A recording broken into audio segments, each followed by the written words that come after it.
একটি ছোট্ট বিড়ালছানা। নাম তার মিনু। জন্ম হয়েছিল একটি গলির পাশে পুরনো কারখানার ধারে। ছোট্ট বিড়ালছানা আবর্জনার পাশে খাবার খুঁজছে। হালকা বৃষ্টি পড়ছে। মা নেই, খাবার নেই, একটু আশ্রয়ের জন্যও জায়গাও নেই। প্রতিদিন শহরের কোণে কোণে ঘুরে বেড়ায় সে এক মুঠো খাবারের আশায়। কিছু ছেলে বিড়ালটিকে তাড়া করছে। ছেলেদের হাসি, পাথর ছোড়ার শব্দ। সবাই তাকে ভয় দেখায়, কেউ ভালোবাসে না। পাথর ছুঁড়ে তাড়িয়ে দেয়। তবুও মিনুর চোখে স্বপ্ন। রাতের শহর, ঠান্ডায় কাঁপছে মিনু। রাত নামলে ঠান্ডায় কাঁপে সে। ভেজা শরীরটা জড়সড় করে রাখে কারো দোকানের ছাউনির নিচে। একটি ছোট মেয়ে এসে মিনুকে কোলে নেয়। একদিন এক ছোট্ট মেয়ে, নাম তার রিয়া, মিনুকে দেখে থেমে গেল। চোখে চোখে যেন মায়ের বন্ধন। কোমল পিয়ানোর সুর, হালকা বাতাস। রিয়া বিড়ালটিকে নিয়ে বাসায় যাচ্ছে, কাঁধে ব্যাগ, কোলে মিনু। রিয়া মিনুকে ঘরে নিয়ে গেল। দিল খাবার, গরম কম্বলের নিচে জায়গা, আর অনেক আদর। এখন মিনু জানালার পাশে ঘুমাচ্ছে, সূর্য ঢুকছে ঘরে, মিনুর জীবনে আলো এসেছে।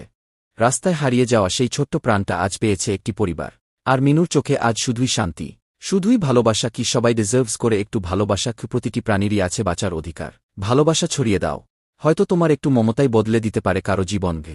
গল্পটা ভালো লাগলে সবাই চ্যানেলটা সাবস্ক্রাইব করুন।